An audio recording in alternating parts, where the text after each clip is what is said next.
welcome to the third edition of WION World Order. I'm your host Palki Sharma Upadhyay, and today we're going to discuss the geopolitical significance of the Indo-Pacific and ASEAN view. If ASEAN were a country, it would be among the top 10 economies of the world. With more than 620 million people, it is home to more people than North America or the EU. It was set up in 1967 by 5 countries. Today it has 10 members. What is the geopolitical significance of this grouping, and what is its future? To discuss that, we have with us a very special panel, our dialogue partners. Let me introduce you to them. Ambassador Siddhartho Reza Suryodipuro, Ambassador of the Republic of Indonesia to India. We have Gurjeet Singh, former Indian Ambassador to ASEAN. We have Chutinthorn Gongsadki, Ambassador of Thailand to India, and Pham San Chao, Ambassador of Vietnam to India. Welcome to all of you. Welcome to WION. Thank you, Bhavani. Ambassador, let me begin with you. What is the collective vision of the Indo-Pacific? Collective vision of Indo-Pacific. I think that recently ASEAN came up with a collective paper which called the Asean Outlook on the Indo-Pacific.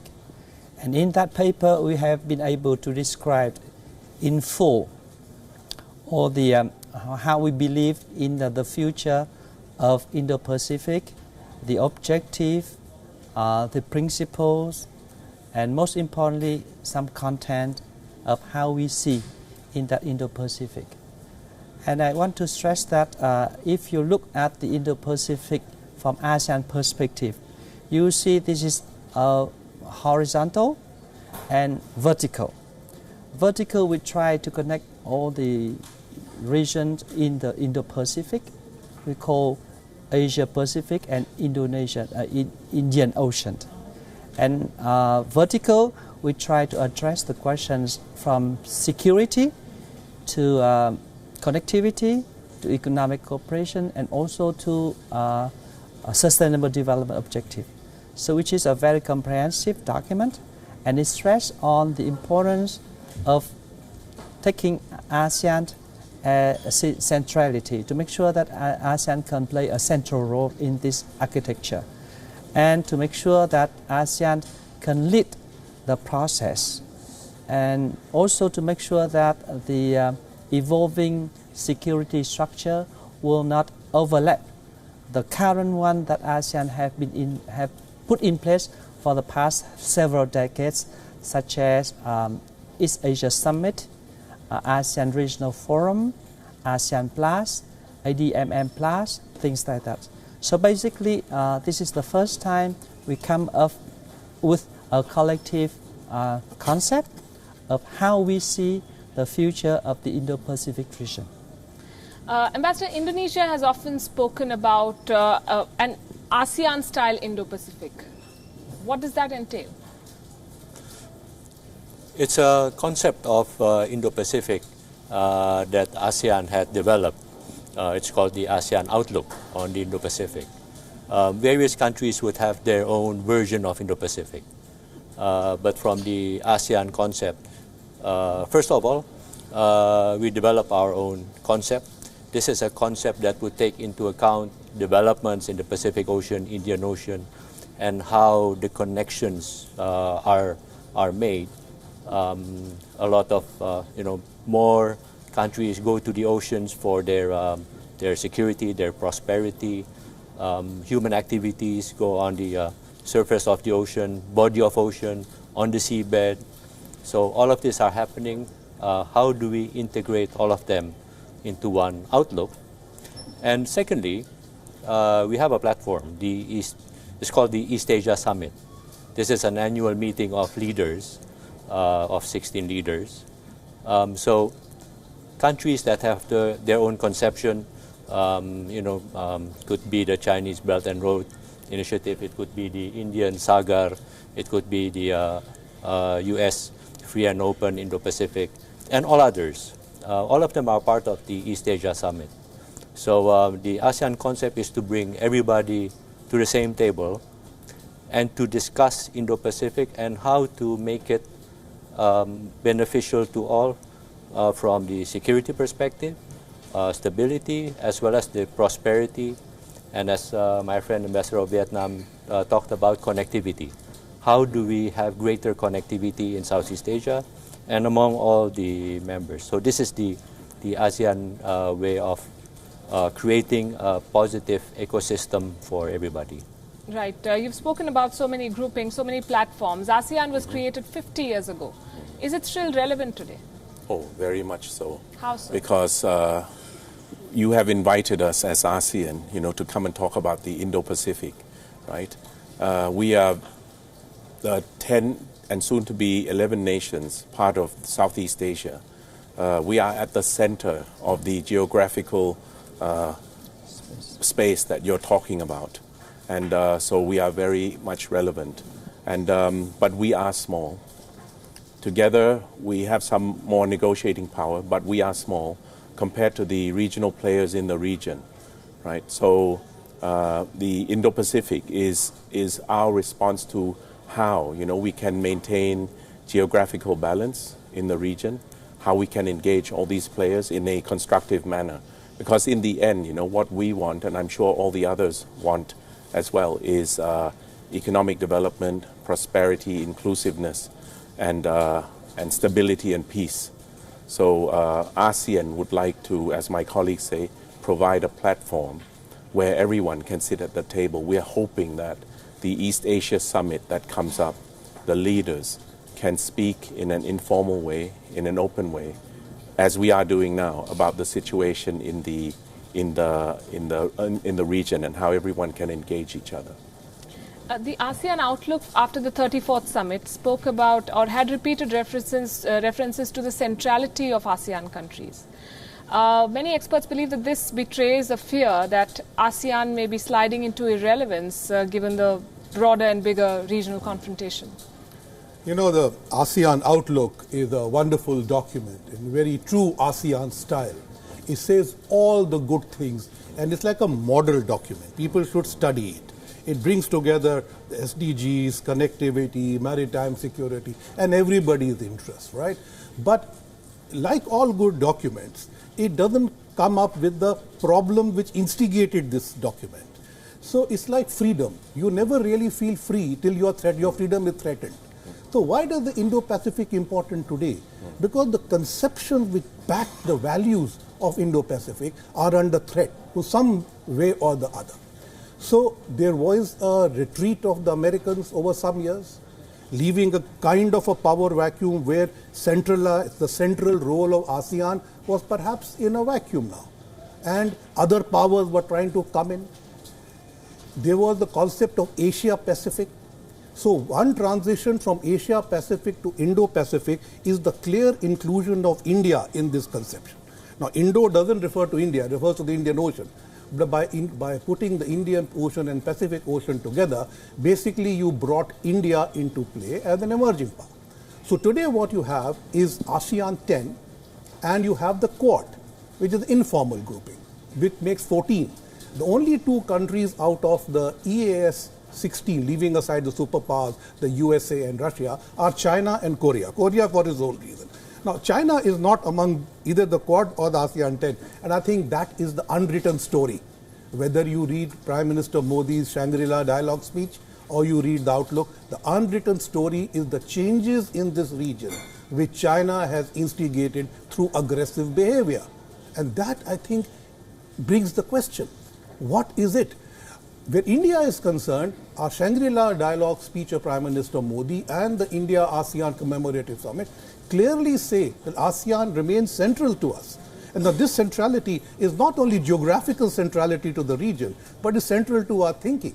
And I think ASEAN in its own way follows the middle path of the Buddha, which also we would like everybody to follow. So I think this is how I see it, that there is a good approach to ASEAN centrality, but there are threats to the values and the area that we live in. That is why we constantly talk about open and open sea lanes. Why do we talk about open sea lanes? Why didn't we talk about 50 years ago? Because the threat was not there. Why do we talk about certain value systems? Because we feel threatened. And I think some countries do not have a direct threat. Some countries do. And I think this is where the basics of ASEAN centrality come in. And they are very good at marshalling diversity, of opinion, thought, and every other way, and creating a system where everybody, without criticizing anybody directly, still gets their point of view across. Since you've spoken about the threat, now the question is, how do you deal with that threat? How do you respond to it? How can ASEAN take the lead in shaping this regional strategic narrative? Well, I also would like to add to what has been said by my colleague, Ambassador of Thailand, that why ASEAN is so relevant nowadays, because until now, ASEAN is still the most successful regional grouping in the world. No single grouping in the world capable of bringing to a table all the major powers to discuss security-related matters. So only ASEAN can create that platform, can lead that platform. And this is the reason why ASEAN is located centrally. So this is very relevant for ASEAN to assume that role. Now you talk about the challenges for that and the threat. I agree with what has been said by Ambassador Singh that yes, we see challenges as we term it.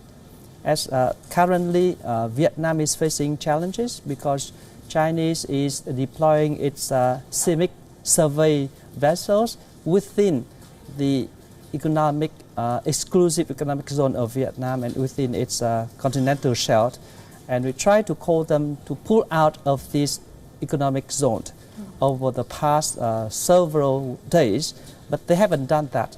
So truly, it is a violation of Vietnam's sovereignty and sovereign rights and jurisdiction over the waters as provided for by the international law, including the international law on the sea. So the threat is there. So how we have to address that threat? So this is one of the threats that the ambassador just mentioned. And how do we have to address that? We believe that we have to address that collectively with ASEAN and with the whole Indo-Pacific. We have to make our partner understand that they have to respect the law, and we are building Indo-Pacific on the basis of rule-based order. So, and respect for international law, respect for national sovereignty is the fundamental principles. So why we have to talk about Indo-Pacific now more constantly, more with a higher intensity? Because there is challenges coming from various corners. So I think that, but for us, we will definitely to address that challenge very much in line with the law. Namely, we will do all the legal manners and peaceful manners, because we are for settlement, peaceful settlement of disputes and renunciation to threat or use of force. And we also can use judicial process in order to address the disputes, like the Court on the Law of the Sea just passed a ruling 3 years ago on the cases brought to the court by the Philippines. So we continue to challenge the challenge, we continue to face the challenge, but we do address that in a peaceful way and in accordance with the international law. That is the ideal situation, but we've seen the increased militarization of the South China Sea and this region, and there is talk of a new code of conduct for negotiation. And yet, do you believe that ASEAN is then dealing with this challenge as one bloc, as one force, because various countries also have their own bilateral engagements with the Chinese and others? So how do you balance that as a bloc? Well, we look at diplomacy as layers of activities. Obviously, you will have bilateral diplomacy, you will have multilateral UN-style diplomacy, you have regional like ASEAN. So look at it as layers of activities. The code of conduct is ASEAN's way of, in our discussions with China, to ensure that a certain code is honored in the use of the South China Sea. This is an ongoing process. All ASEAN members are in it. It is not a process leading to determination of ownership of any of the features, but it is about code of conduct. Now, when we talk about these layers, first from the Indonesian perspective, we are not a claimant state. We have no claim on the South China Sea. A number of other ASEAN countries may not have claim as well, but all of us are in it together. Now, let me also just point out, the Ambassador of Vietnam talked about the UN Convention on the Law of the Sea. Basically we are talking about freedom of navigation, of overflight. This is what everybody has to respect, and everybody is respecting now, this freedom of navigation. Any threat to freedom of navigation may not only happen in Southeast Asian waters, but may happen elsewhere that would impact on Southeast Asian waters. Recent developments in Gibraltar and the Straits of Hormuz, these are straits used for international navigation, just like straits in Southeast Asian waters are straits used for international navigation. So we have to be vigilant, first and foremost in our region, but also we have to be vigilant about developments elsewhere. But one point to underline is that Southeast Asian waters is among the most strategic waters in the world. That's why when we talk about ASEAN centrality, we talk about the centrality of the ASEAN, all the platforms it builds. But it also talks basically, maybe inadvertently, talking about this geographical centrality of Southeast Asia as well. So look at the Code of Conduct within these broad context as well. And we hope that the Code of Conduct could, pretty soon we'll have a single text, and it would be agreed upon very soon. Right, we'll wait and see. How do you think ASEAN can ensure a free and open Indo-Pacific in the face of this aggression? And there are fears that given the reservations or the exigencies that each member state faces, the Code of Conduct will end up a watered-down document which may not achieve much. I think my colleagues have touched a lot on the Code of Conduct already. I mean, we expect that, hope that the first reading will be done by the end of this year. If not sooner, and then we will have a code of conduct in practice in another couple of years. So while South China Sea is one very important issue for us, and you might like to say it's a potential flashpoint, we also have other potential flashpoints like North Korea and so on, so forth. So that is what we take in the daily life of ASEAN. And issue of South China Sea with China will be discussed at the upcoming meetings. Code of conduct will be discussed. The whole point is that we can sit around the table and talk about these issues. When we're talking, maybe we will reduce the chance of escalation. A lot of people like to take the pessimistic option, of regional and multilateral cooperation, but it also needs optimism. And we believe that all these parties that are engaging with us, the dialogue partners, can bring a lot of good, to the region, to their peoples, and so on. For example, India and ASEAN, we are both growth areas, and it benefits India as much as it benefits us, to engage with each other. And the other, like the US, Chinese, and so on and so forth, Australasia, they also benefit from engaging together. The Indo-Pacific Outlook has 4 areas of cooperation that we hope to hear, including from India, about which areas they are interested in, which is, connectivity, sustainable development, maritime, and the what is E? There's economic cooperation. How can I forget that? So we're hoping that when we get together, we can see what areas of interest are there. And the thing that Ambassador Singh mentioned is that we have not excluded anyone or left or said that our way is the only way and Indian Ocean Rim Association is not relevant or so on. We have specifically included Indian Ocean Rim Association, which can take our talks right to the coast of Africa. We have included BIMSTEC, because we know that is important to this region. So I feel that with the difficult issues that are there, but we can still talk about the positive issues. Like Ambassador of Indonesia said, you never deal with relations among nations just in one plane. You know, there are many balls in the air, and the important thing is that you have to keep those balls in the air and not all on the ground. Indeed, and as you rightly mentioned, lots of potential flashpoints, but I want to dwell on Chinese expansionism for a bit more. Do you believe that ASEAN as a group has the wherewithal, the strategic muscle to resist the push, or will it end up appealing to China's good sense? So, in traditional power terms, the answer is no. Given Chinese power, economic and military, I don't think ASEAN is a match either way. But that is why they work these kind of things out, this consensual document, which changes the narrative and tries to give them ability to engage not only with China, but with all their other partners, including India, to try and perhaps change a non-power narrative which gives them a bigger and centralized role. Having said that, this code of conduct has been kind of going on forever. And I don't know when it's going to end. Perhaps it will end when the Chinese have achieved all their objectives in the South China Sea, and then they'll be ready to come. Having said that, let's look. Why is it that ASEAN only needs a code of conduct with China? And once they have it, then they'll open it to all the other partners and say, will you also sign on?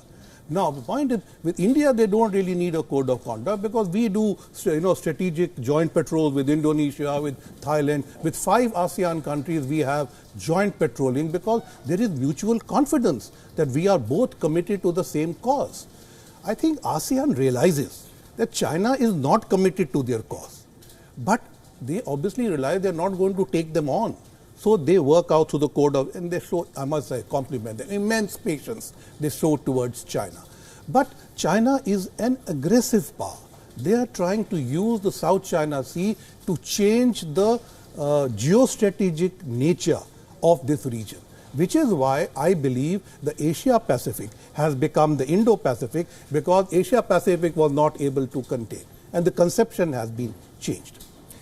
What is going to happen now is that the Quad will never become an institutionalized body, but it will remain a coordinating body where we will subscribe to the same principles that the outlook of ASEAN to the Indo-Pacific, and just try and contribute to keeping the sea lanes open and amity to prevail as far as possible. Not a single Quad country is going to take on China. But what happens if China takes on somebody? Our Vietnamese ambassador is already saying the Chinese are now exploring within their exclusive economic zone. What happens if this happens in more and more places? Are we going to turn away? Or are we going to keep pretending that we are waiting for the COC? So somewhere down the line, a more firm response has to come. I wish the Chinese would not come to that stage. I wish they would talk to more people. I wish they would adopt the ASEAN way. Indeed. You mentioned the Quad. Ambassador, the US, China, Australia and India have all together and individually laid out their vision and their policy for the Indo-Pacific. And yet there is a feeling that there is a reluctance in ASEAN to engage in this conversation. Do you believe it is because member countries fear reprisal by China? Before answering that question, I would like to supplement what has been said earlier by Ambassador Singh. I agree with him on most points. But there is one point I want also to make clear, that ASEAN gives importance to its relations with China. Because China is a strategic partner of ASEAN, in the same way as India is a strategic partner of ASEAN.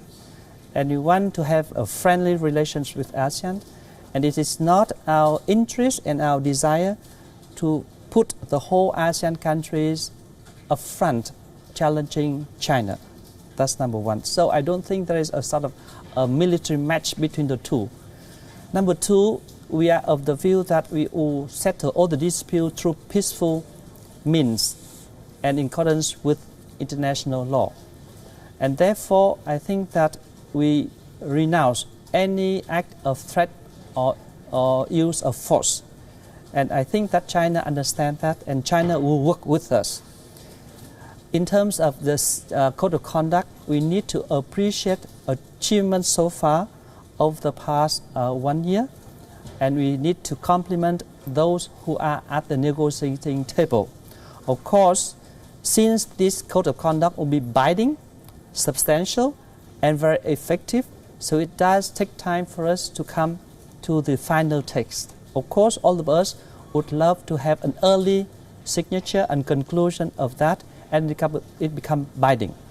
Now coming to your questions about the Quad, our position you can see in the outlook of ASEAN on the Indo-Pacific is that this region, as perceived by ASEAN, is an open and transparent region, which is inclusive.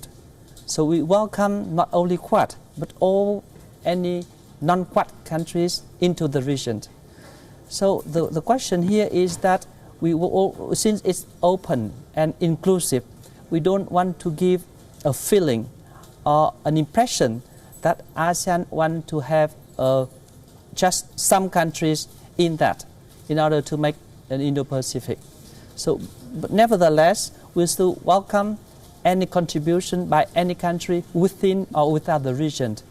And for the time being, the 4 countries, namely the USA, Japan, Australia, and India, are making positive contribution to the forming of the Indo-Pacific, and they are also try to help ASEAN to form the Indo-Pacific.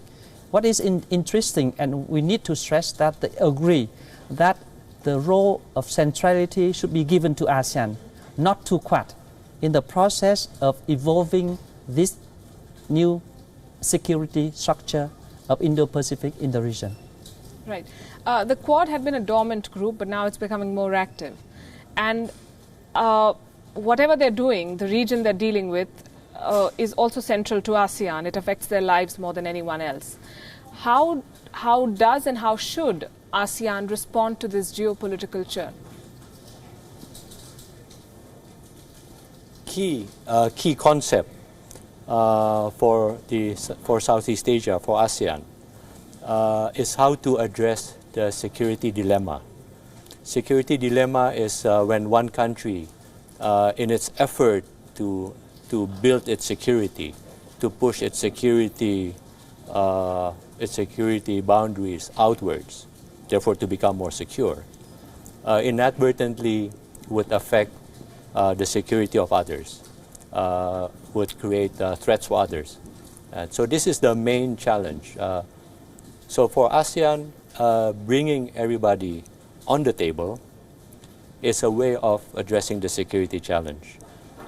Countries obviously would have their own ways on a bilateral basis, on their own national basis, but having the avenue of sitting together, discussing their security concerns, their security outlook, would, we hope, would also affect behavior of countries.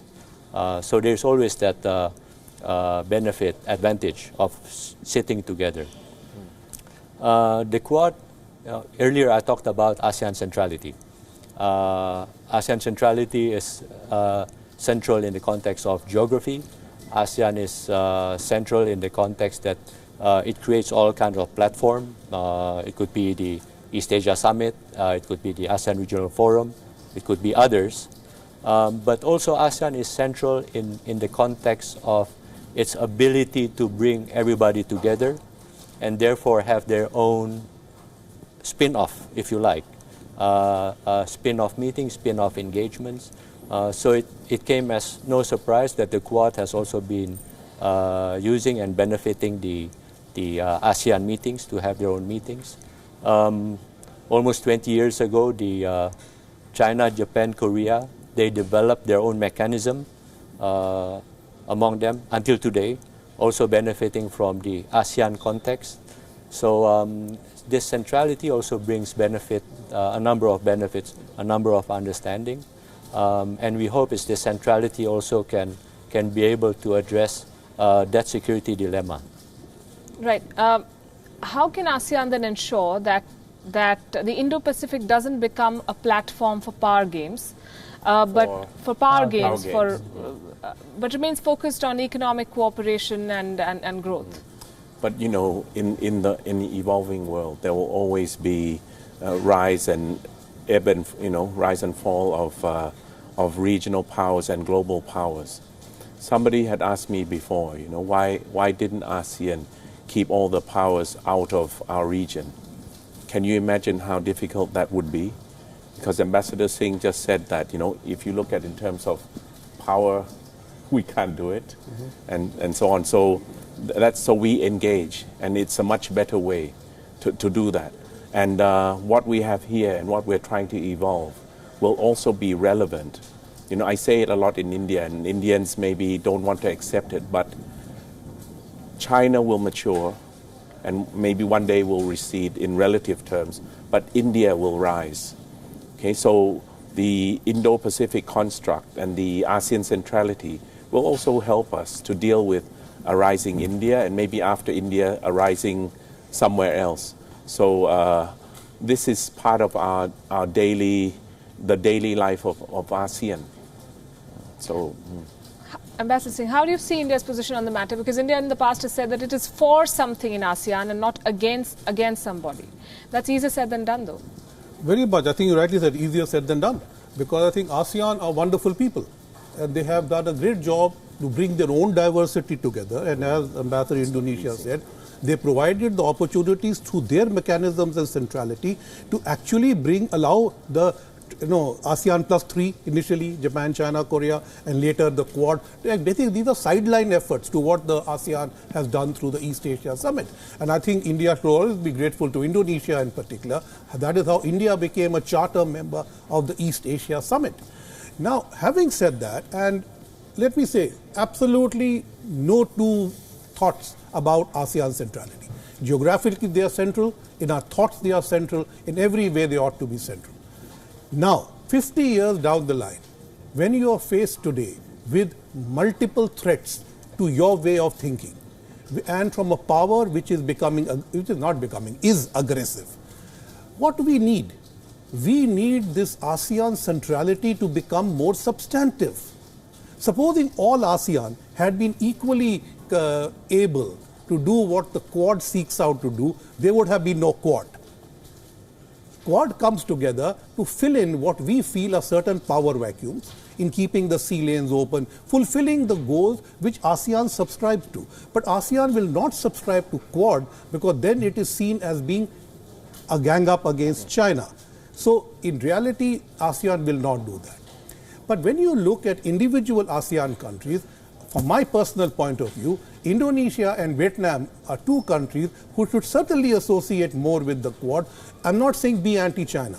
Do more to police the sea lanes, keep them free of illegal migrants, keep them free of drug runners, keep them free from disaster relief. All these are common things that Quad sets out to do. But the problem with the Chinese is they see the Quad, they see Indo-Pacific, they see everything which is new as ganging up against them. The Chinese are not comfortable with the concept of Indo-Pacific. And therefore, for ASEAN to move into this space over the last 2 years, I think are baby steps in telling the Chinese, look, we know what you are up to. This is the way we are going to tackle you. So I think there is a real politic where the Chinese are changing the nature of not only the narrative, they're changing everything on the ground, setting up new ground in the seas. At the same time, ASEAN trying to create a narrative based on their own concept, but certainly India has no quarrel with the ASEAN way. India will stand by that. But we have to be clear, India's strategic view of China and the ASEAN strategic view of China are different. We see them as a clearly confrontationist power who will make no concession to us in trade, who will make no concession to us on the border. Whereas I don't think ASEAN has that straightforward a position vis-a-vis China. As they say, we are ready to discuss a code of conduct, we are ready to discuss. There are individual ASEAN countries like Vietnam, Philippines, who have faced the brunt of that. But I think by and by, they will just have to live with the 9-dash line becoming a reality. I think these difference of strategic perceptions will continue because these are our national interests. But that does not mean that we will ever impinge on ASEAN centrality. Never. From us, that remains a hard-written line of stone. But yes, we would like ASEAN to give us more substantive centrality or take responsibility for your centrality. That is more important. Could I just add on this that I mean, the beauty of ASEAN 10 is that we can take, let's say, as Ambassador Singh said, Indonesia and Vietnam could play some more role in South China Sea patrol or whatever. And in this part of the region, Thailand could work with Indonesia, Singapore, India, and so on. So we have the ability through our diversity to play different roles. And country like Thailand, you didn't mention that we're in this camp or that camp, but we try to maintain balance, our strategic centrality within ASEAN and within all the powers that are around. That's how we have survived up to this point. But we also spend a lot of time to ensure that, the closer we are to China, we also do something that brings us closer to India to show that we are engaging, all the players. Recently a journalist said that ASEAN are smart people, but we are also nice. And this nice part makes us able to talk to all the parties here. And sometimes, people may come to Thailand to make their point known about South China Sea, or come to Indonesia, come to Vietnam. They feel that they can engage through us indirectly, or they can also engage directly. So we have the ear, or they have our ear, and we have the ear of all the players. And that is our value, even though we're small. Right. Okay. But when we say nice, there's also is it also a way of saying that ASEAN is not going to sort of call a spade when it's needed? Sorry? Or maybe I'll ask you because you said we're nice people. No. Which I do not comment. Answer the questions. It's like this. It's like this. We have different sorts of problems with different countries. Sometimes we have trade issues. Sometimes we have trade issues. Recently, we have water issues with China because we share the Mekong River. But we raised the point with them, and then more water is coming, and Laos as well. So we found that being the size that we are, we use talk. But I also think that you can bring the pressure of the community to bear upon some players as well. If you were the largest in the room, at a certain point you still have to care about what everyone else thinks. So it's not, since we don't have the power option, we have the option of diplomacy and persuasion. Very well said. You mentioned trade, sir. I want to ask about the US-China trade war or the tariff dispute that's going on, and tends to have a domino effect. How can ASEAN ensure that it's insulated from this war?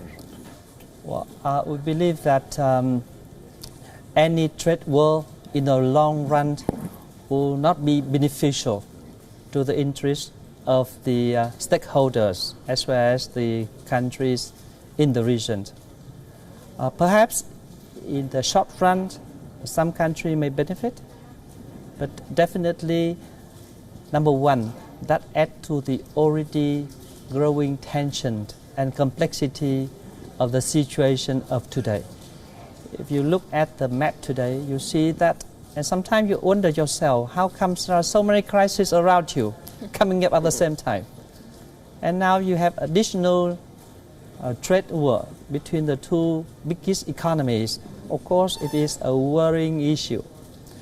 Number two, in the long run, in a much longer run, will definitely you'll be affected, because, for instance, some countries at the moment shift their productions away from China to some other countries, and in that other countries which is neighboring to China will have a surplus trade with the US subsequently, because the surplus in trade that China has had with the USA will be shifted to the other countries in the region. So the tension of trade between the United States and that countries in the region will be increasing. So by and large, I think that we believe that strong trade war is not good at all. So we need to work closely together. We need to use various mechanisms. And Vietnam is the country with 200% open economy. We are the most populous open economy in the world. So we're supportive of a fair, open trade system in the world, which allowed every country to be able to export and to import. And no tariff, not only tariff, but non-technical tariff as well. We hope that all the countries understand that and work with that. Luckily, Vietnam is able to sign recently the free trade agreement with the European Union. In ASEAN, Vietnam is the second country after Singapore. And together with Singapore, Malaysia, and Brunei, we have been able to sign the CPTPP, which is the Trans-Pacific Agreement, trade agreement. So we believe that free trade agreement like that one will help the trade of each and every country and the world trade, and that will help also economic growth. You said some countries benefit in the short term, perhaps, and there is a fear that this competition over complementation is affecting ASEAN, is not letting ASEAN achieve the true potential of the bloc in the face of this challenge. In the context of trade? Yes. There's, looking at the current challenges at the global level, there's even a more urgent need to conclude the Regional Comprehensive Economic Partnership, RCEP, that would bring the 10 ASEAN countries, China, Japan, Korea, Australia, New Zealand, and India together in a single trading bloc. Now it's understood countries have many issues, many problems within this setup. Many countries have trade deficit with another. Many have trade deficits with China. That is understood. But the urgency of all 16 countries coming together and creating this bloc is obviously there. So we hope that this year it can be concluded. Now, being in New Delhi, I totally understand what the concerns are from Indian industry, from various business people I've been engaged with. That's understood. The job of negotiators is to sort out these issues. Now think medium to long term. Just looking at India, Indonesia alone, for example. Today, India is economy number 5, I think. Yes. Indonesia is number 16. In 30 years' time, when India and Indonesia celebrate 100 years of relationship, India will be number 2 largest. Indonesia will be number 4 largest. Now imagine the potentials that will be there. We should be thinking beyond commodities, beyond manufactured goods. We should be thinking in terms of joint development, design development of aircrafts, of sea crafts, of robotics, of artificial intelligence, electrical vehicles. We should be thinking in those terms. We should be thinking long term, and the rules for it can be set down within RCEP. Now, bear in mind that the 16 countries is not a new concept, because back in 2005, and Ambassador Singh alluded earlier, when East Asia Summit was constituted, it was these 16 countries. So even our predecessors some 15 years ago have been thinking about this. Bringing these 16 countries together has its historical logic to it, and we need to be thinking medium to long term. Indeed. What are your thoughts on this? How is this US-China trade war affecting intra-ASEAN dealings? I don't know about intra-ASEAN, but it's affecting all of the ASEAN members. As you mentioned, some are benefiting in the short term. But when such big players, drivers of the global economy, are playing trade war games, and now you have Korea and Japan, it will affect all of us. Thailand's growth numbers have been revised twice already. Okay, so I support what my Indonesian colleague said, that when markets close, we need to open markets in other ways. So RCEP is one way. And I also support him that. But it's a difficult dilemma, you know. Politicians have to satisfy the constituents today. But when you negotiate trade agreements, you should be negotiating for the future. You know, what India will look like in 10, 20 years' time, and so on and so forth. So that is what we have to help with help each other and help India to sell the RCEP agreement for its people. When we had the ASEAN Troika here recently, we understood better, you know, what India's issues are in terms of the political constituency and what the technical issues that India faces, including with China, so on. So this is how ASEAN works. So at the table, we can, you know, help play as a team.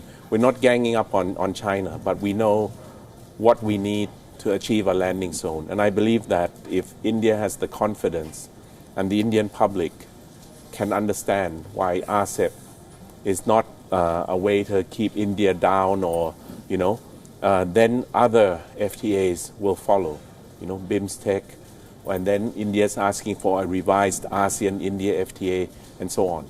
And that will help dampen, you know, the effect of it's foolish, really, you know, trade wars like that. We've been through it before, but sometimes people have political needs or to play the nationalism card.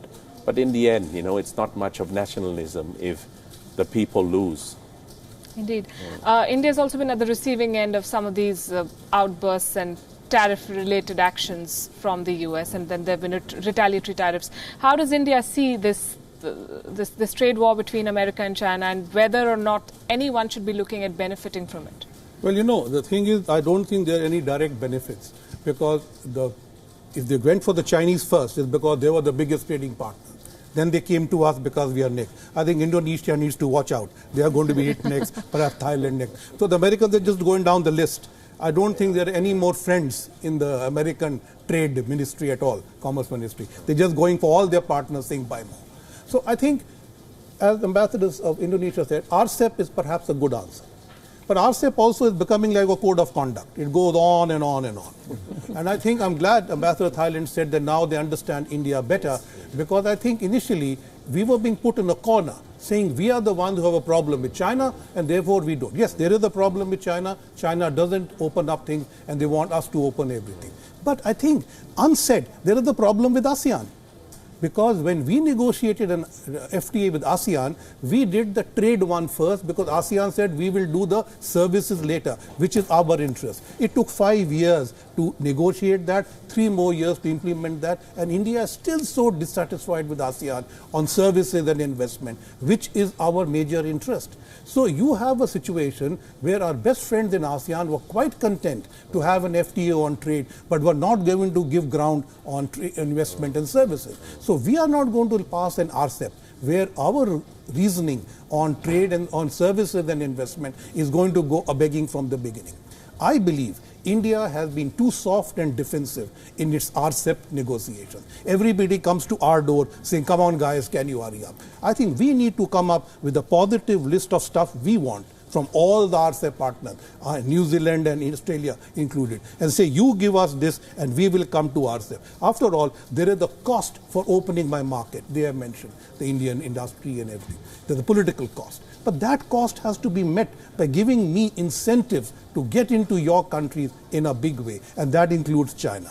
Indeed, and we've discussed China, Ambassador, in detail. What are the expectations of ASEAN from other regional players like Australia, like Japan, even the US, now that it's so active in the region?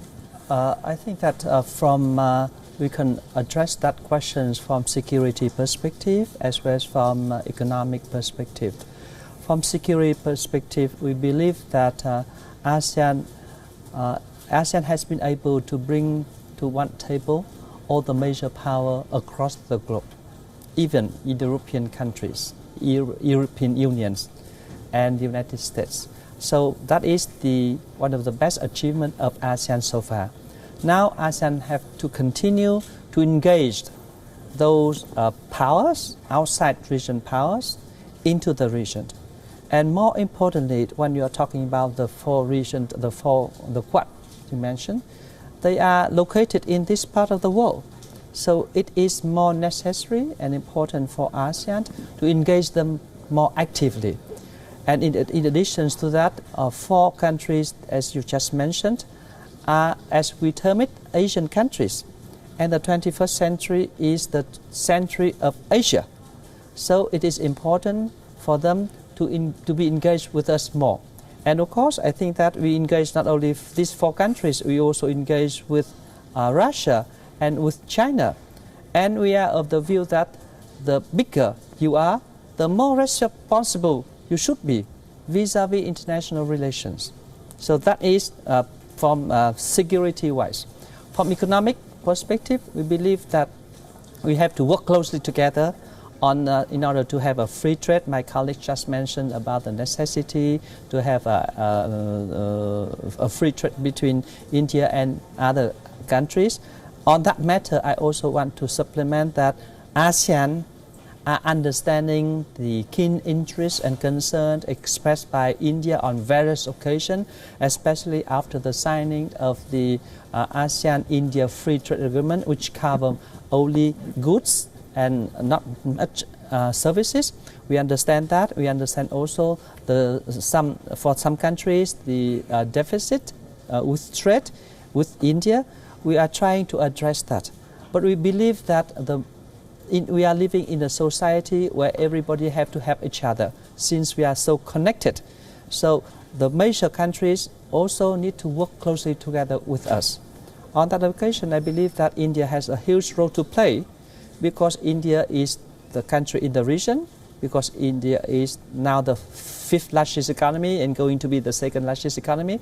You will be able to double your GDP by 2022, $5 trillion US dollars, and you are following a policy of strategic autonomy.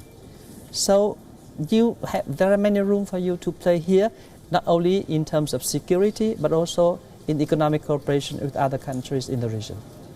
Right. I'm taking closing comments, Ambassador, on the potential and the challenges and all that we've discussed. Well, I'm very optimistic. I'd like to focus on India and ASEAN. When we talk about India-ASEAN, we have been talking about modern history. We've been talking about recent history. But actually, this is a relationship that goes back a long way. I welcome Ambassador Singh wearing a batik shirt. Our history even goes back.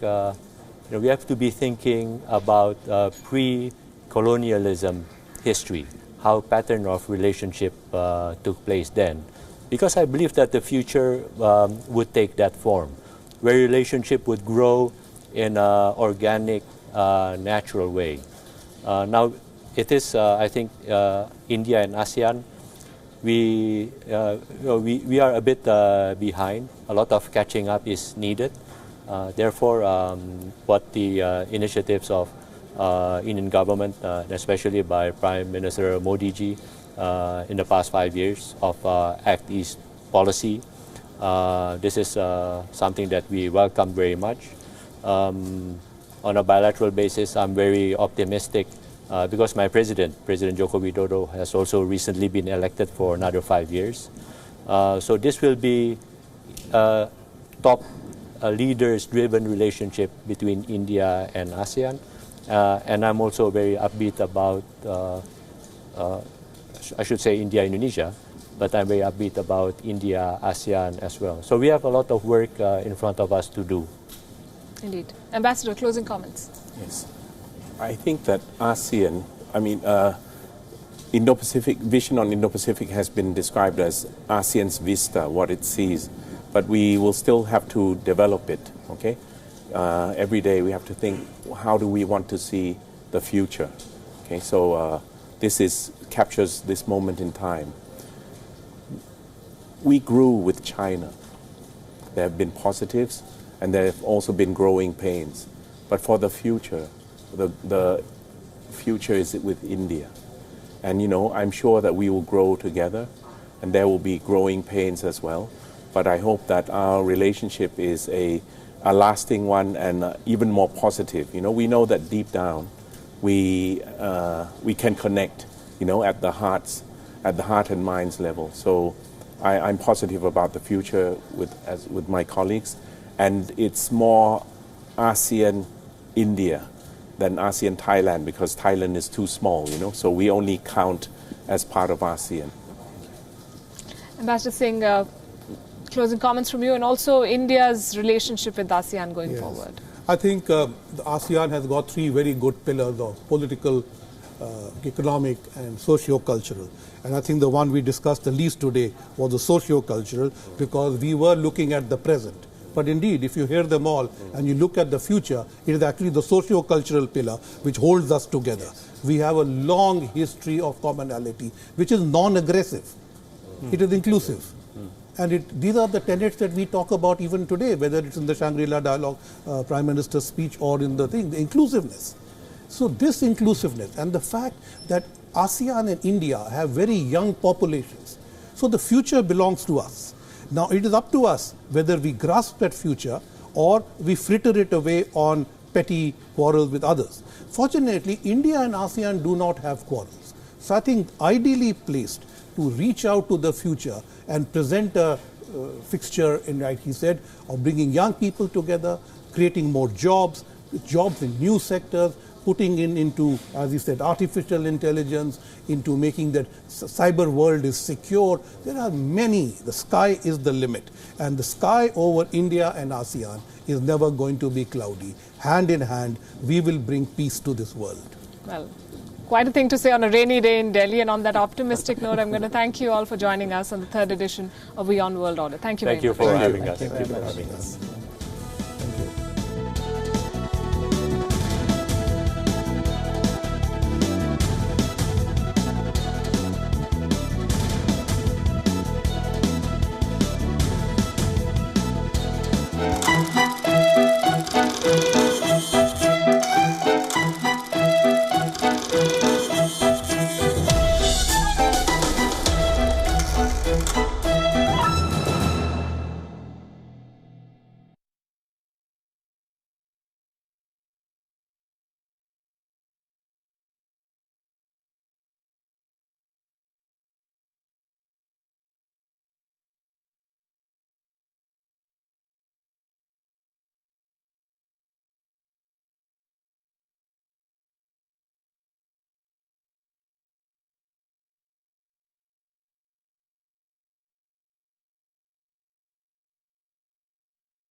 and welcome to WION World Order. This is the third edition of the WION World Order, and this is our second session of the day where we're decoding the Alliance of the East, the grand strategy. Today we're going to discuss about the SCO.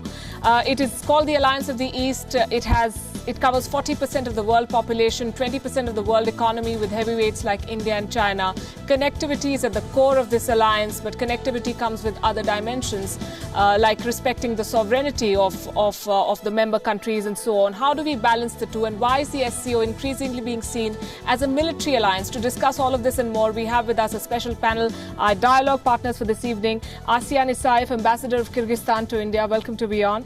We have Tahir Qadri, Chargé d'Affaires of Afghanistan here in India. Welcome to WION World Order. And Nandan Krishnan, Distinguished Fellow at the on International Relations at the ORF. Welcome to you too. Thank you for being with us here. Your country hosted the last summit of the SCO. What, according to you, was the biggest takeaway from that meeting? It was a 19th session of Head of State of SCO. SCO already 18 years is existing. It was first time when SCO gathered. It was organization about security on the border.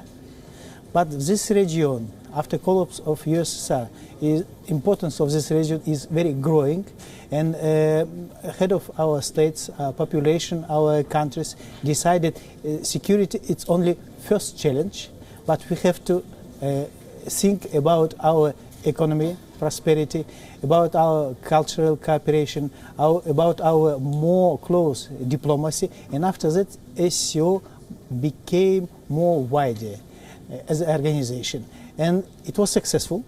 It was successful, and after that, as you know, India and Pakistan decided to be member of SCO, and the outcome of past session that we signed 22 agreements, head of states, and it was a lot of meetings, exclude head of states meeting, Minister of Defense, Minister of Culture, all Minister of young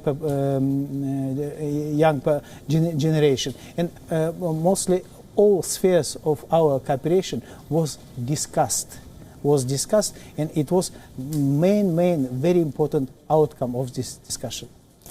As an observer country, how does Afghanistan view this grouping?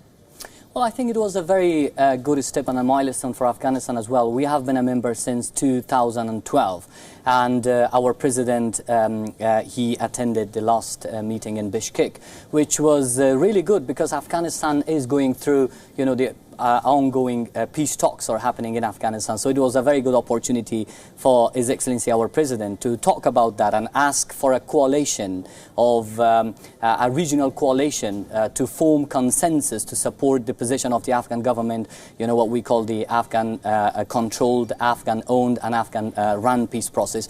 And of course regional connectivity is, you know, another topic which our government has been chasing and pursuing over the last few years. So that's why that was another good opportunity to open up and tell the regional countries how important it is for Afghanistan and for the region actually to come up together and choose this opportunity. What does SCO mean for India and for its strategic vision vis-a-vis Central Asia? Well, one is that Central Asia has always, Central Asia has always been India's strategic neighborhood. We've always considered that as something that is of great importance to us.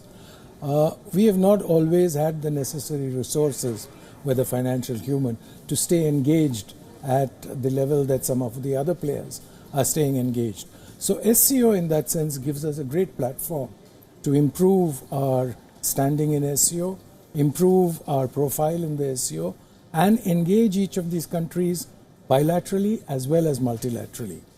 Over and above that, the interesting aspect of SCO is that it is central to all connectivity programs.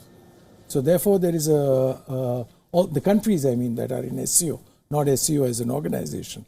And the third aspect is, from an Indian perspective, that because we need stability in the region, and this is obviously linked to also the situation in Afghanistan, SCO has all the members of all the neighbors of Afghanistan, either as members or as observers, except, of course, Turkmenistan.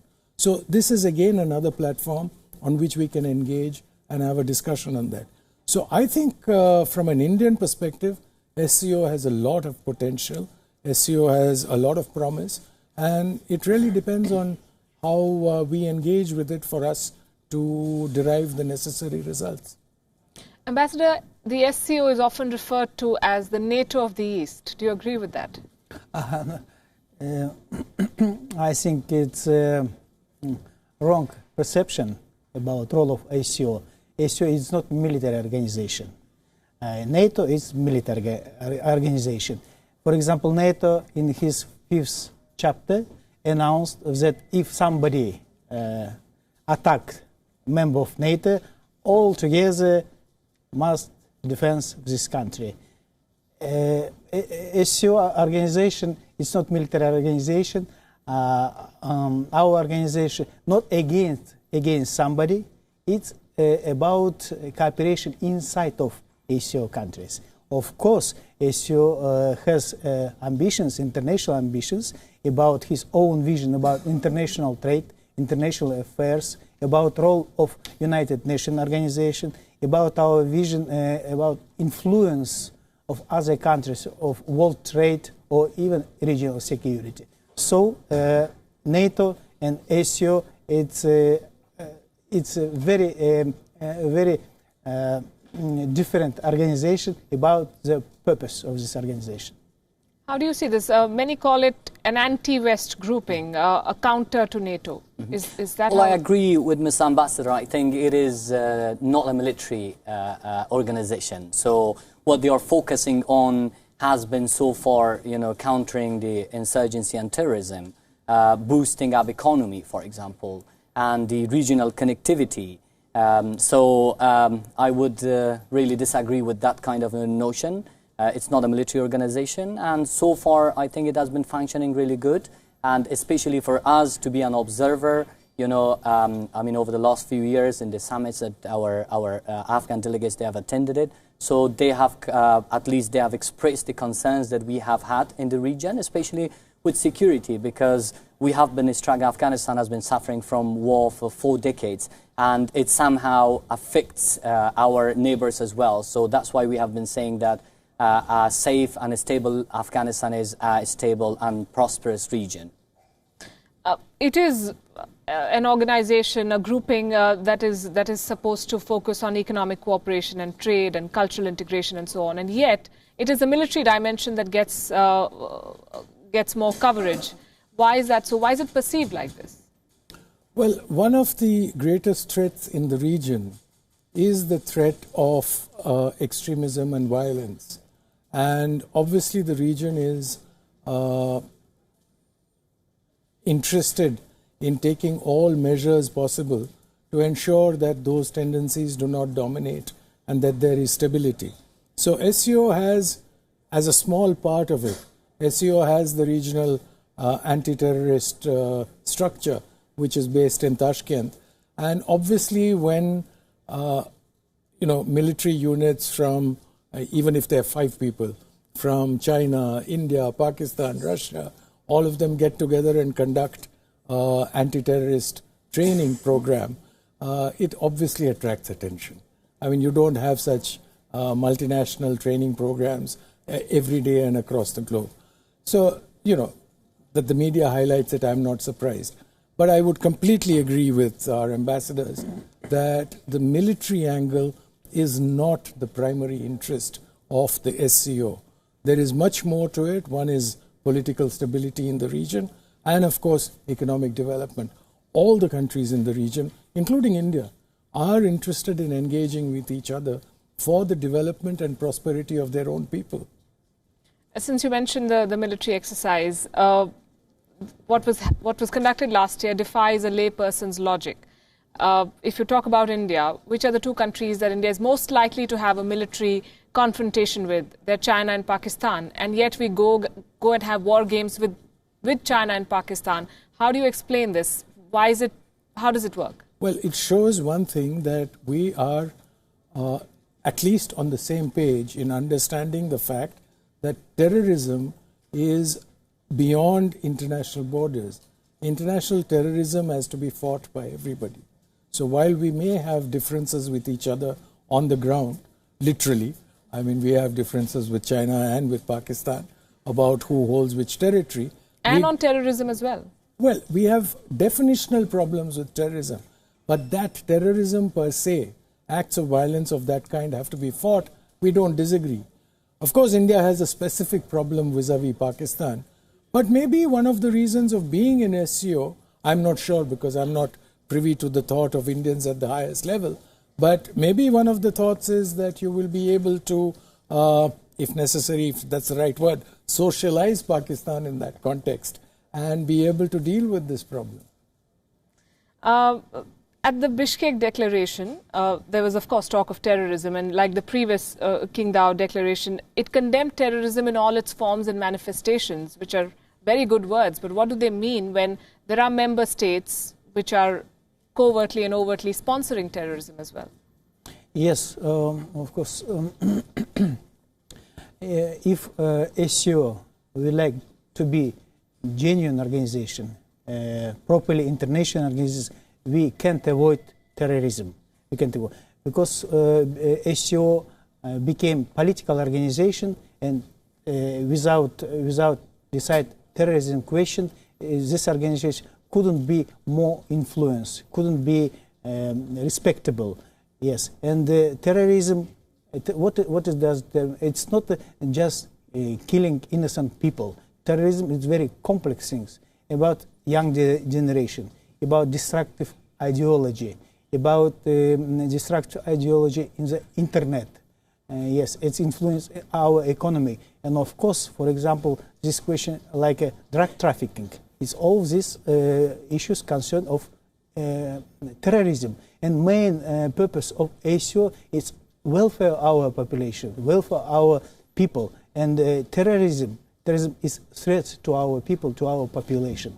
So it's contradiction. Terrorism, totally contradiction of the purpose of SCO. And SCO not only condemn, they undertake a lot of, for example, last year it was accepted conception about struggle with terrorism.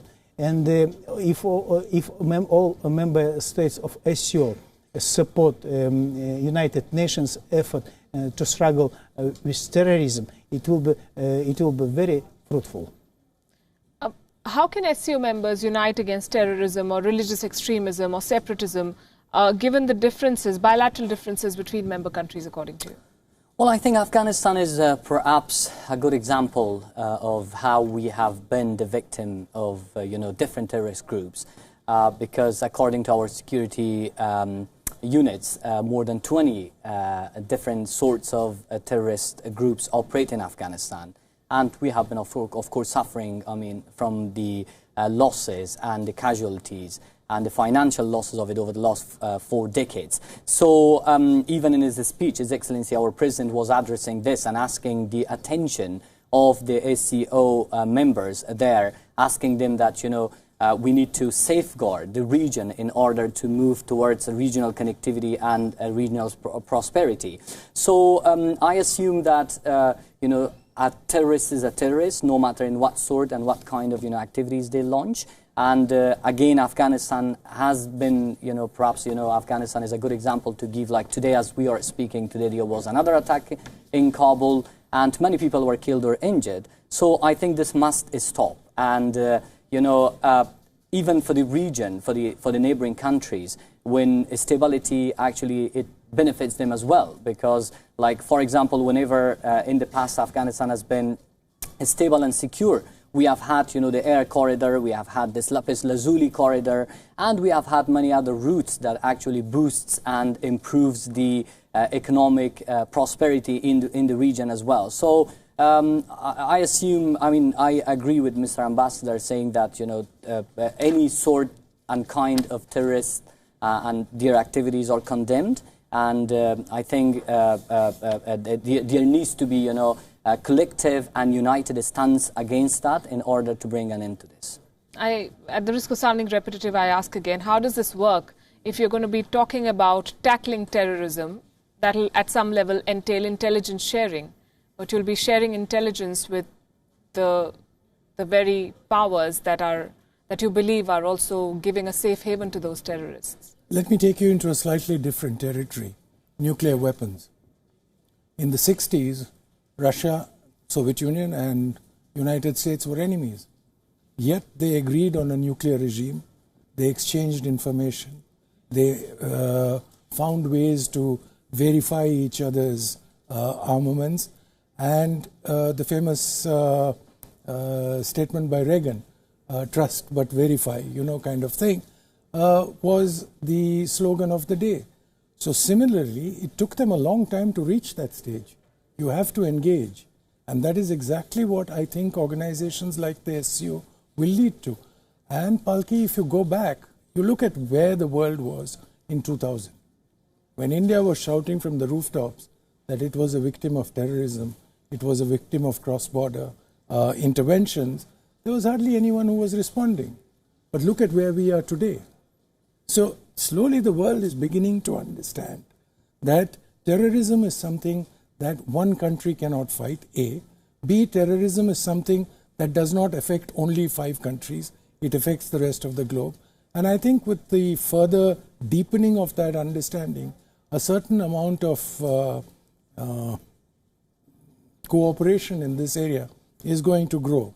The second thing is, I understand where you're driving at, which is specifically vis-a-vis Pakistan.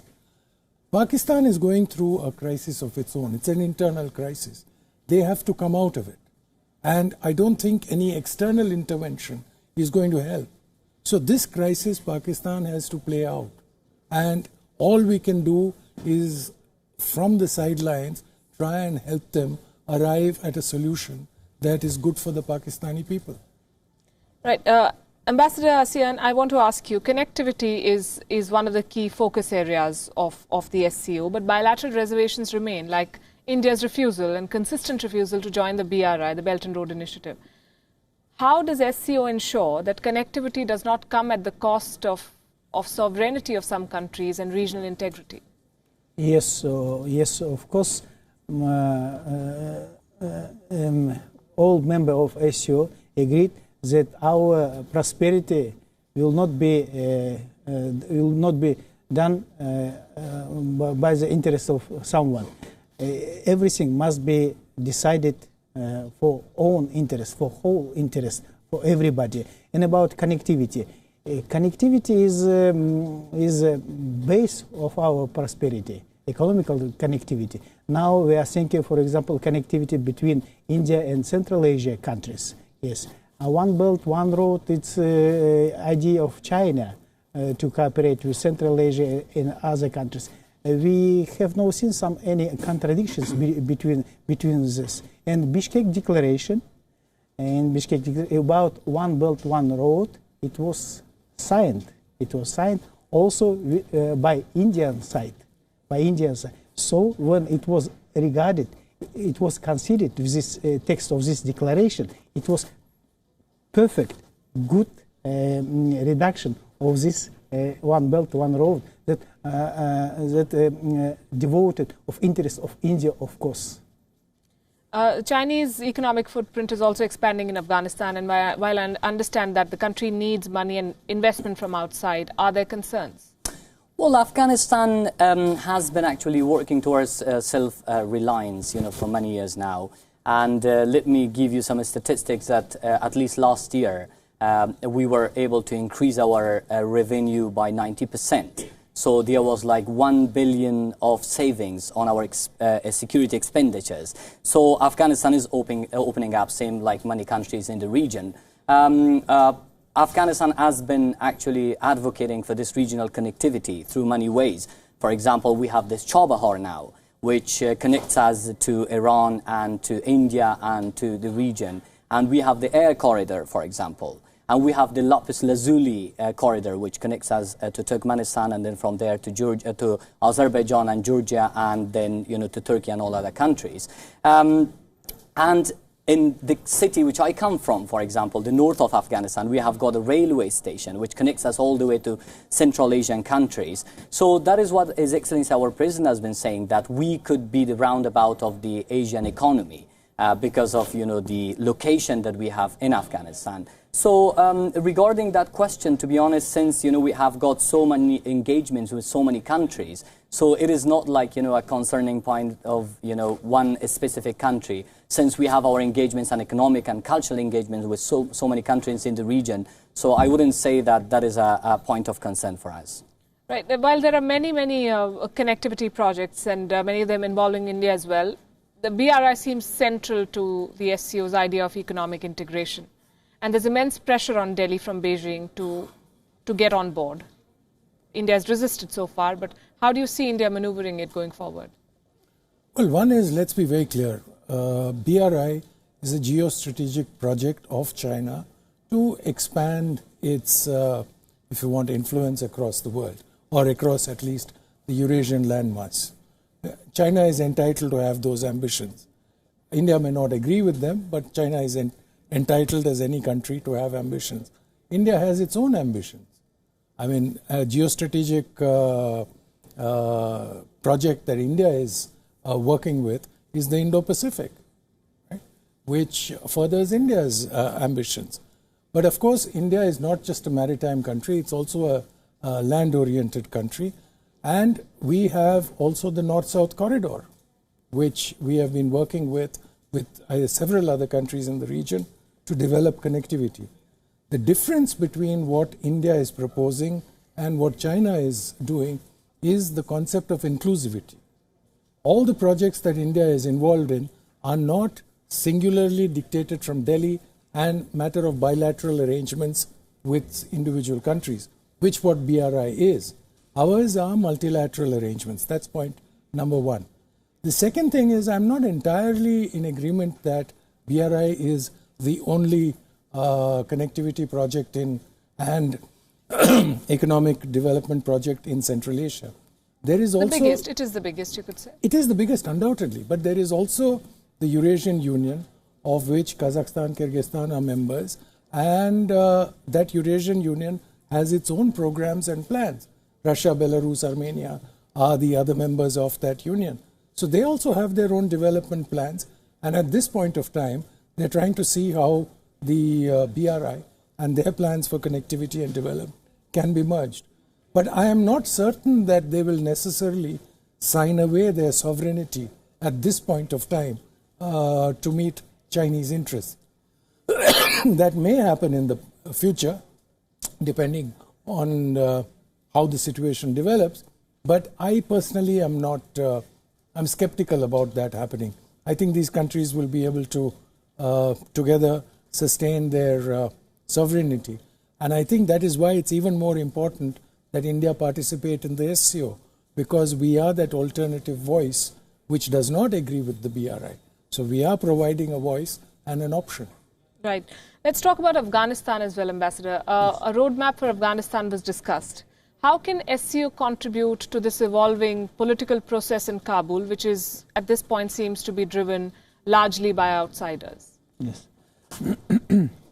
In your preliminary words, you outlined a huge potential of SCO, geographically, popularity, economically, yes. And if all these countries, China, Russia, India, Central Asian countries, join their voice in one voice, I think it will be influence, big influence.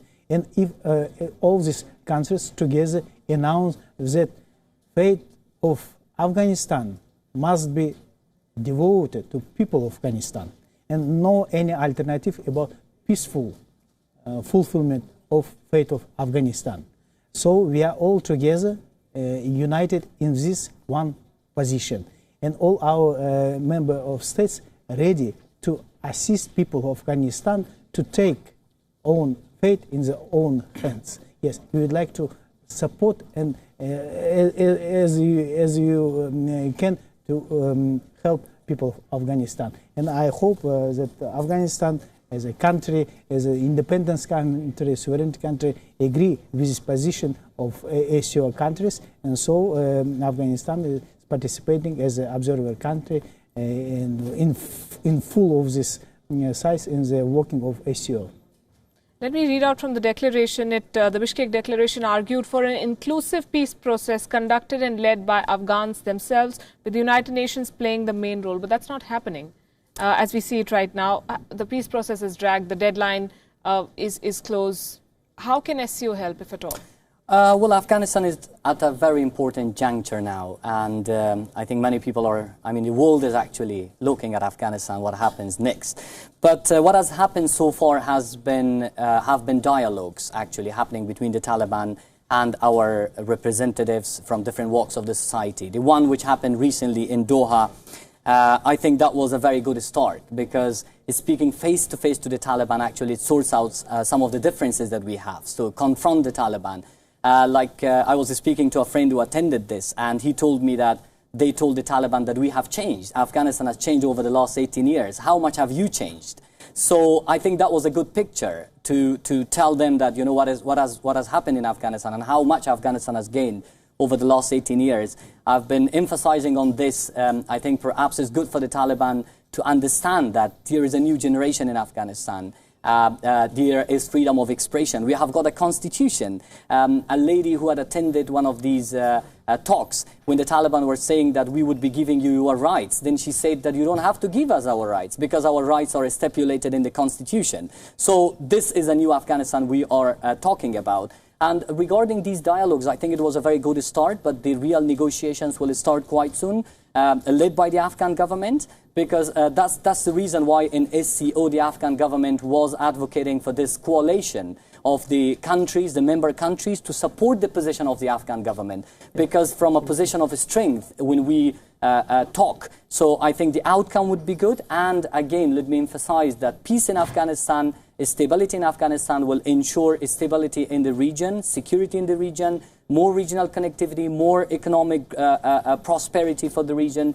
So currently the peace talks, we are very much hopeful. Fingers crossed that there will be a good outcome, but again, whatever would be the outcome, it will be through the Afghan government, because the red lines of our people are quite clear. We have got a constitution that has to be preserved. The gains of the last 18 years, they have to be preserved. So that's the reason why we have got our young representatives in most of these dialogues so far, who are representing a new Afghanistan to tell the Taliban that, you know, they need to integrate into the Afghan society. It's not us that we integrate into the Taliban.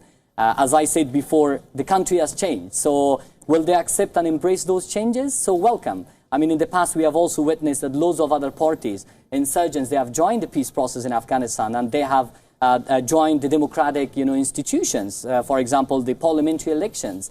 So why not? I mean, the Taliban could be part of that as well, and they can join the presidential elections, which are set on 28th of September. What about India? India backs an Afghan-led, Afghan-owned, Afghan-controlled, inclusive peace process. India has also invested heavily in Afghanistan and is a stakeholder in its growth. But India, most believe, has been marginalized in the political process that is evolving. What's next for India there? Well, there is little doubt that India has been, I won't say entirely, but has been marginalized in the processes which are being driven primarily by the agenda of the US to pull out on a timeline that suits their electoral demands. But India does have a role to play in the sense, and our Afghan friend here has very clearly stated, that in the past 18 years, Afghanistan has made several gains. There is a constitution, there are democratic rights, women have found their rights, and there is an entirely new younger generation. So I personally believe that India is interested in making sure that that is sustained, whatever the solution is. The second point is that, and now I'm going speculatively ahead, so I may be wrong, but I'm just wondering that, let's assume for a moment that there is no agreement on the ground and the United States pulls out. If the Taliban believes that they will be, like in the past, run across the country without resistance, I think they are wrong. I think there is a generation of Afghans today there who are willing to defend what they have gained in the last 18 years. They are not going to silently give it up. So therefore, I believe, again, I agree, that it is not a question of Afghans integrating with the Taliban, but it is of the Taliban trying to integrate with whatever the new Afghanistan is. It is not an easy process. It is not going to be a painless process. Whether it is Afghan government talking to Taliban or anyone else, it is going to be very difficult. Politics in Afghanistan is as complex as anywhere else in the world, and we Indians should appreciate that. So they are going to struggle. They will have to talk to each other to come out of things. But one thing I have noticed, and which I have to give credit to the Afghan people, is that throughout these years, since the 90s till now, at no point of time has anyone in Afghanistan said, let's divide the country. You take that and let us take this. They are very clear on all sides that they want the country to be united. So there is a glue on the basis of which you can build a new society there. Right, and you've said that it has to be an Afghan-led process, and yet there are stakeholders and there are countries that want to see Afghanistan grow in a certain way. What role do you see for them, countries like India? Well, we appreciate the India's stance so far because it has been neutrally, supporting the position of the Afghan government, which even I think that term of the Afghan-controlled and Afghan-run and Afghan-supported term came from India, which we really support that. But on the other hand, just adding to what you were saying, the Taliban have been losing on the front lines. The Afghan defense and security forces, they have been fighting relentlessly, the Taliban, and tirelessly on all fronts across the country. So that's why, out of the 400 districts that we have got, the Taliban are only controlling 22 districts, which are quite remote areas.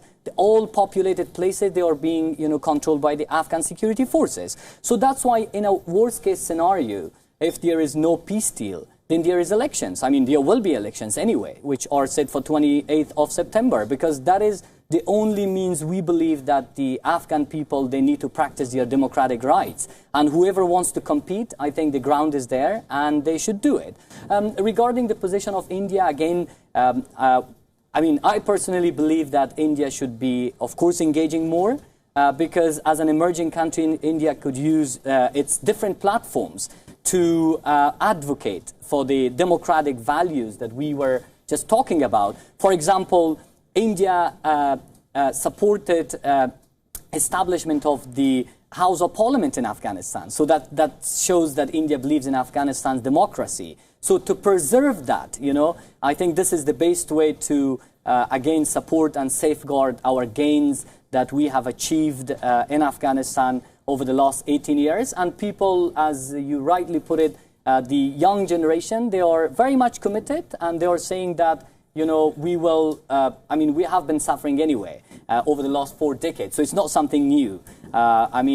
People in Afghanistan, when they get up in the morning, across the country there is an explosion, but the normal life continues as normally it would happen here. So I think what I'm suggesting here is that there needs to be a united and collective stance to support the Afghan government, Afghan people's position in the talks. Because through that, then we can speak from a position of strength. Because otherwise, the Taliban, they have illusions, and they will be misusing and manipulating that kind of position that perhaps they are winning, but they are losing on the battlefields. As I said, our security forces are bravely fighting the Taliban on many fronts across the country, and that's why they have not been able to capture any major single city over the last few years. So that is, a big practice for our Afghan national and defense security forces. So I would suggest all the stakeholders and request, including India, to support the position of the Afghan government, because that is this position of the Afghan people. Quite recently, our president, he convened a Loya Jirga, consultative Loya Jirga Grand Assembly, where more than 3,000 people attended from different walks of society, young people, shopkeepers, teachers, kids, school kids, not school kids, but university students, to just come and talk about their demands and red lines, what they want the future deal to look like. So the red lines were quite clear there. We want Afghanistan to go ahead because we have a vision for the country. So I think we will keep up with that, and we are very much looking forward to some good political settlement, which ensures the stability in Afghanistan, the future of the country, and safeguards our democratic values. Right. Ambassador, the SCO is a very important grouping, as we've all discussed. And yet it's a group which has a lot of bilateral equations where there is lack of convergence. Can it be the future of regional cooperation then, given the challenges? For what? For regional cooperation. Mm-hmm. Yes, in framework of ASO, for example, in Bishkek, it was good opportunity to exchange bilateral issues. I'd like to outline, to express our appreciated about official visit of His Excellency Prime Minister of India to Bishkek. Occasionally, it was very nice opportunity meeting between our head of state, President of Kyrgyz Republic, Mr. Jeenbekov, and Prime Minister of India. We signed a very important document. It's about strategic partnership. Now, Kyrgyz Republic and India are strategic partners. It will be open our very huge opportunity. Of course, in framework of this, you mentioned during this your talking point about India-China relations, about India-Pakistan relations, about Afghanistan. All these questions are possible to discuss in framework of ASEAN countries with named as Shanghai spirit. Respect each other and wish to decide all questions in a peaceful manner. So this, we think it's huge potential of ASEAN organization. But there was a feeling that the bilateral engagements took precedence over the multilateral meeting. Yes, we think that ASEAN as an organization, take a basis for bilateral relations also. Every participant understands what a barrier, what a border to discuss about bilateral relations concerned with spirit of Asia. I like to say like this. Right.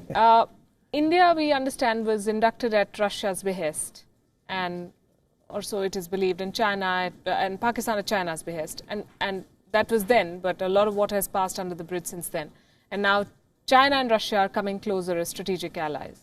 Where does that leave India and its future in a group like this churn? Well, one is that at this point of time, I don't think that China and Russia are yet in any kind of formal strategic alliance.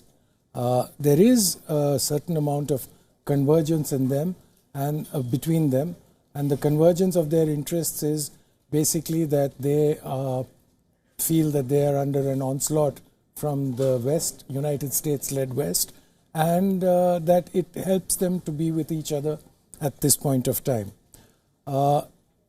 India is also suffering, by the way, because of this fight between, let's say, Russia and the West. We are also getting sort of churned in the fight between the United States and Iran. So the world is going through a tremendous process of churn. And there is a lot of uncertainty about where we are headed. But it is precisely this that makes, in my opinion, SCO a very interesting experiment of the shape of the future world.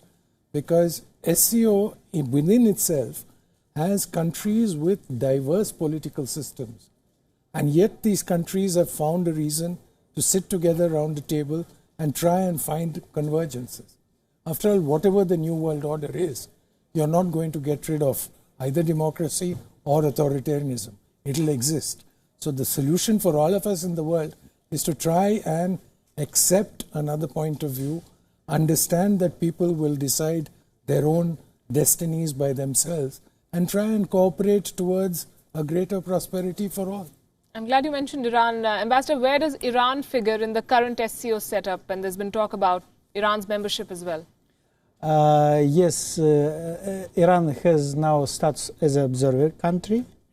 Yes, they have intention to be a member, but SCO, it's a young organization, just 18 years, and we have to set up our own issues inside of SCO.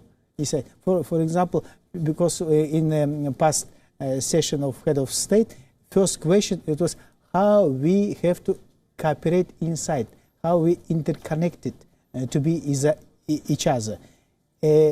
For example, Mongolia also would like to be a member. It's Iran, Mongolia, it's other big countries. We have to decide how we'd like to manage inside, and after that we will be ready to accept other members. Yes. What about Afghanistan? Is it looking at membership, and what does it stand to gain? Yeah, Afghanistan is looking for membership, and is so we are very much looking forward to the member countries actually to approve that, because as I said, I mean, Afghanistan is a roundabout for Asian market and Asian economy now.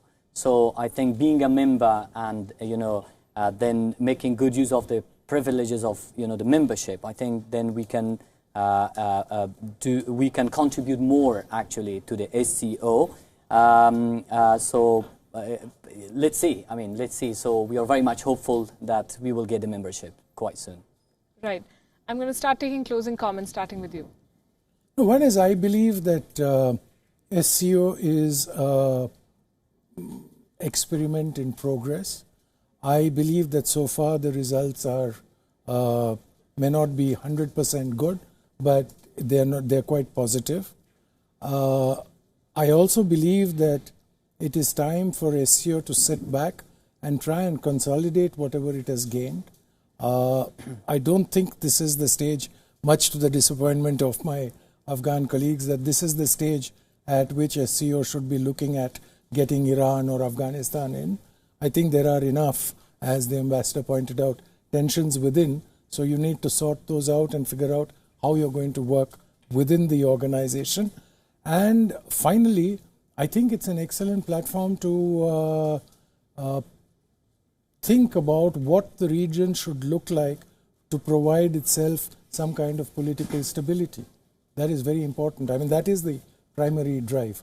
And from an Indian perspective, I think we need to use SCO more effectively to engage with the Central Asian countries.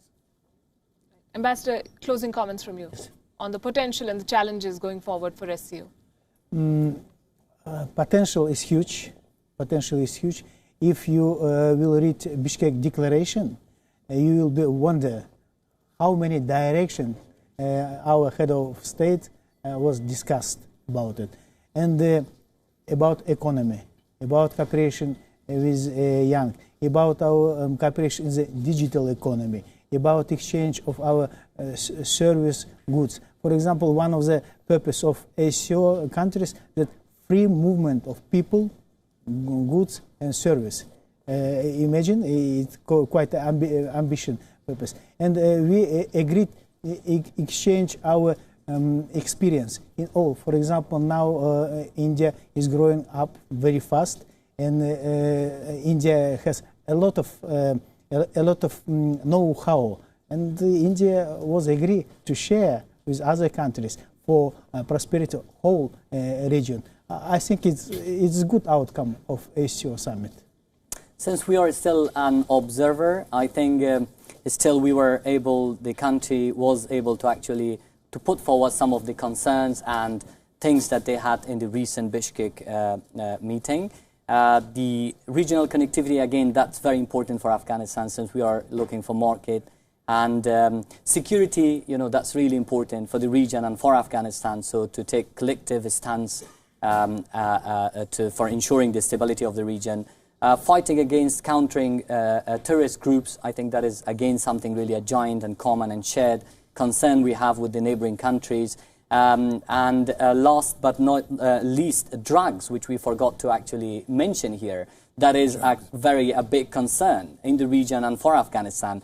Who last year, our security guys, they cracked down on a couple of 53 laboratories in one single province of Farah, which they inflicted a loss of $1 billion, to the factories and to the laboratories that they were producing drugs. So that is something, I think, a shared common and concern that we have with the regional countries to take collective stuff.